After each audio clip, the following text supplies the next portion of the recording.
Whether you are on a tight budget or looking to find ways to stock your pantry in case of emergency, or even if you're just looking to eat healthier, lentils and beans are the perfect solution to all of these issues, and I want to show you how to use these in new and exciting ways to keep your budget under control and also have something tucked away in your back pocket just in case the world becomes unhinged.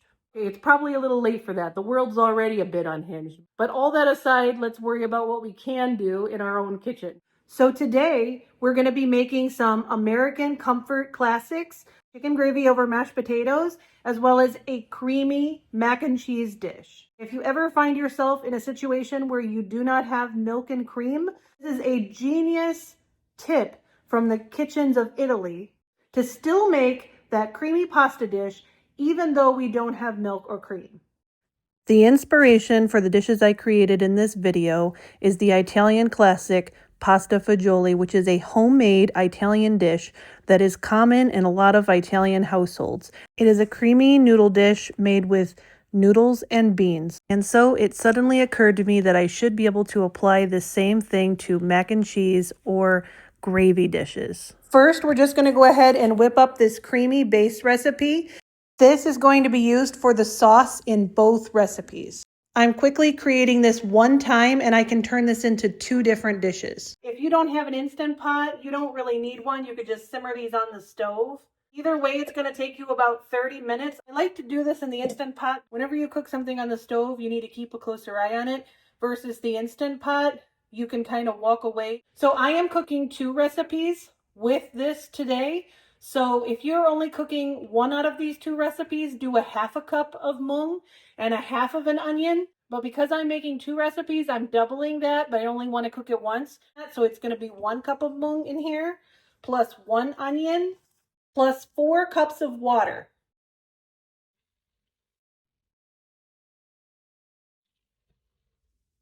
So we can just add salt when we cook the actual dish. I've popped my lid on the Instant Pot. I'm just going to go ahead and set it for 9 minutes high pressure. It's going to take 10 to 15 minutes to come up to pressure. Then the 9 minutes cook time will count down.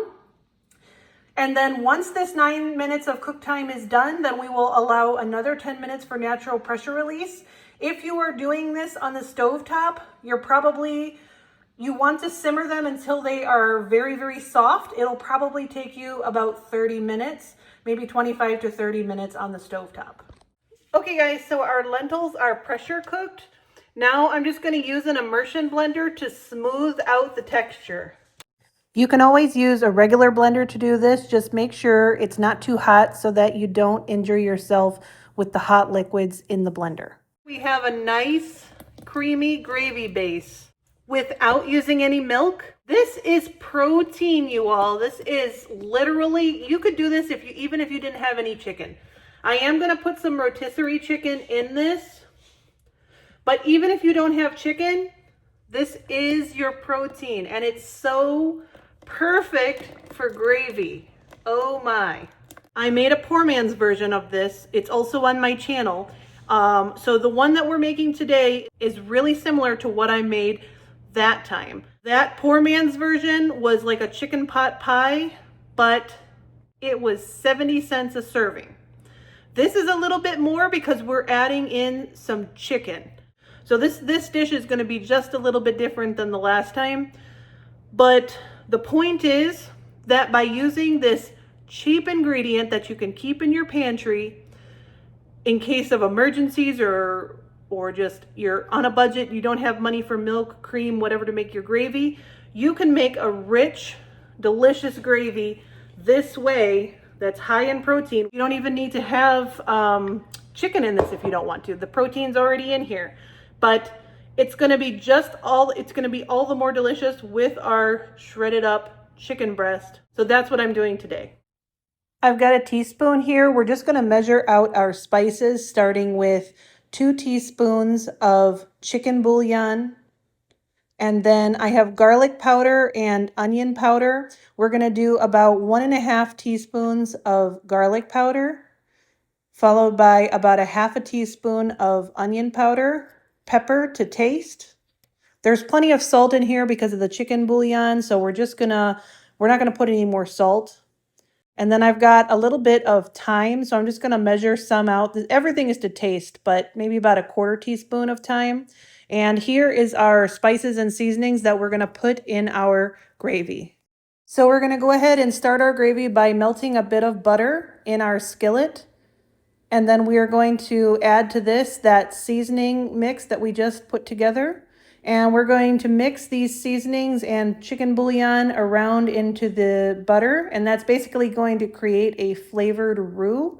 Next, we're going to add in some of that creamy base that we just made. We're going to use about half of what we made in this gravy recipe, but I'm adding it little by little because I want to make this smooth and creamy. It should be pretty thick.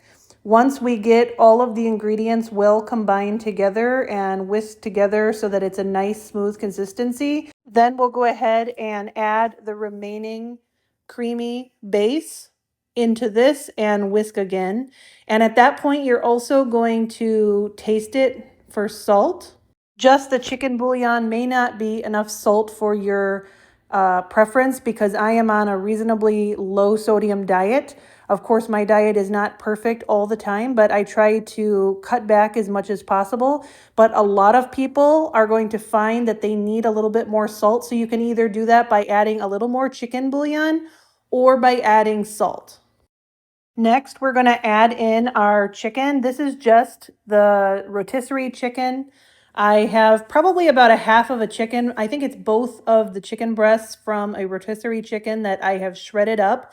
And I have just added it in, and I'm just going to stir it around so that it combines well into the gravy. And all of the flavor of the gravy gets soaked into the chicken. Our delicious chicken gravy is done. It looks and tastes just like traditional chicken gravy. If you served this to anyone and you did not tell them there was lentils in here, they would never know. So here I have some cooked mashed potatoes. We won't go over that because everybody's got their own recipe. It's fairly mainstream and everybody knows how to make that.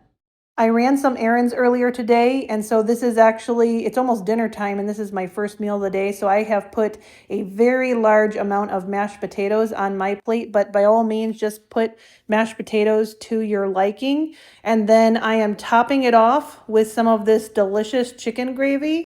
I am just so hungry and so ready to eat this. Time for our taste test. Our high protein, super cheap chicken gravy over mashed potatoes, an all-time American favorite made with a high protein lentil. If I had not told you at the beginning that this was made out of lentils, you would have never known. You would have never known. And from a flavor standpoint, you would have never known either. If I had given this to you, you would have never known. So anyway, this is a really awesome budget and another way just to get in some extra protein if you love those classic American favorites, but you don't love the high fat, low nutrition aspect of eating something like this. So anyway, I'm going to give this a taste test, but I already know it's awesome. Look at that.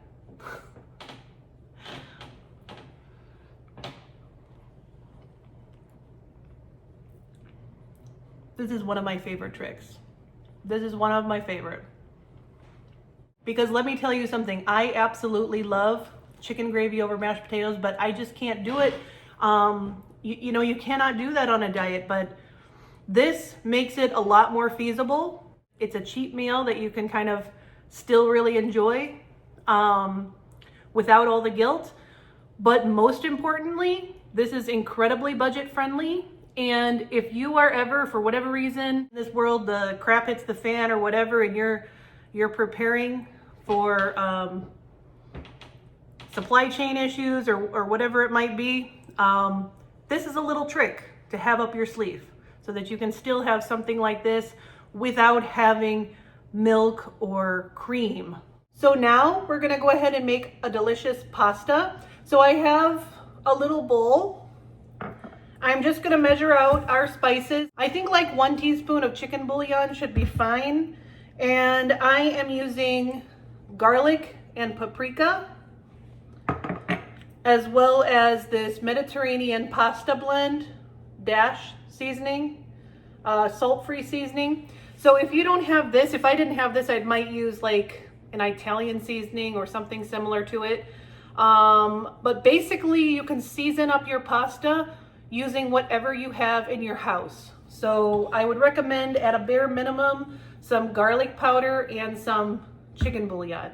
You know, we're on a budget on these recipes, so we don't want to go and buy a bunch of stuff that we don't ordinarily use. So the best thing to keep any recipe budget friendly is to just use the spices that you use all the time in your house, and plus that way you'll know you'll like the flavor. So I've got about a teaspoon of the chicken bouillon in the bowl, maybe about another teaspoon, maybe a little less than a teaspoon of garlic. I like a lot of garlic, so if you're not a fan of garlic, cut it back a little bit if you don't like too much. Not a whole lot of paprika, maybe like 1/8 of a teaspoon of paprika will be fine. All of the seasonings are to taste. And probably a healthy teaspoon of this. And I'm also gonna go ahead and put some fresh cracked black pepper. I am not gonna put any extra salt in this. I will adjust the salt at the end if I feel like it needs more. But we have chicken bouillon in here, so chicken bouillon is pretty salty, so I'm going to salt at the end if necessary. All right, so as usual, we have our bowl of spices so that as we're cooking this pasta, it's gonna be so fast to just bring it all together. And I have some cooked noodles. Again, everybody knows how to do that, so we're not gonna go over that process. Like a ding dong, I forgot to put the butter in, so I'm gonna put that in and let it start to melt. As this starts to heat back up, this is the rest of that lentil mixture that I made earlier today. It's just pretty thick now because it's been sitting.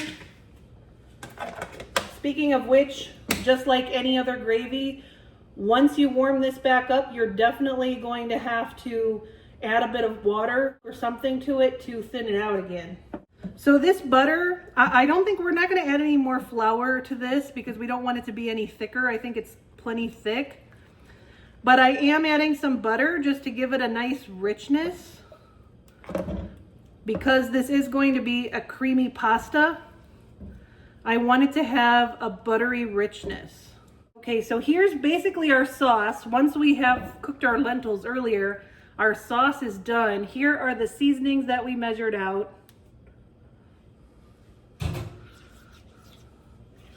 So I have just added that in. And I want to mix it because I want this to simmer real good. I want all of those flavors to combine in this sauce. So you could eat this without cheese, but I am adding some cheese just for a little bit of extra creamy and richness. Potentially less cheese than a traditional creamy pasta would have. So you don't have to watch this part in regular time. I have gone ahead and sped it up, but we're just going to continue to mix this until this all smooths out, all of our cheese gets melted, and we have one consistency. Then we are going to go ahead and add our pasta little by little. I'm not sure if I'm going to use all the pasta, that's why I just added a little bit, and then we can just add as much pasta as we would like till this sauce coats it and it looks to be the right texture of what you want.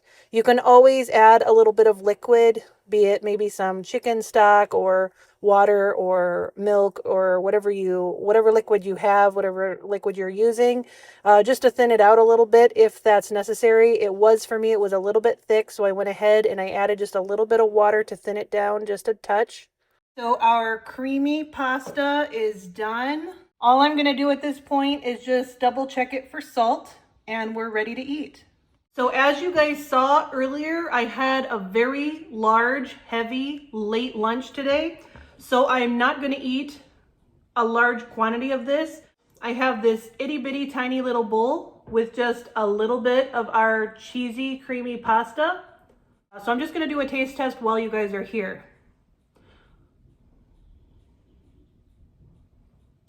I don't think anyone would suspect you put lentils in this.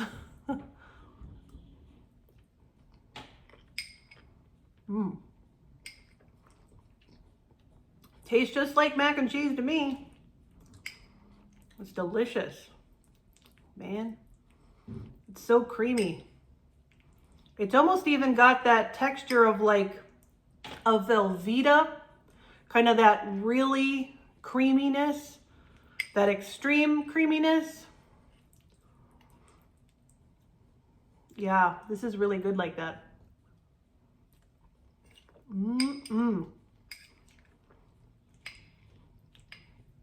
Oh my word.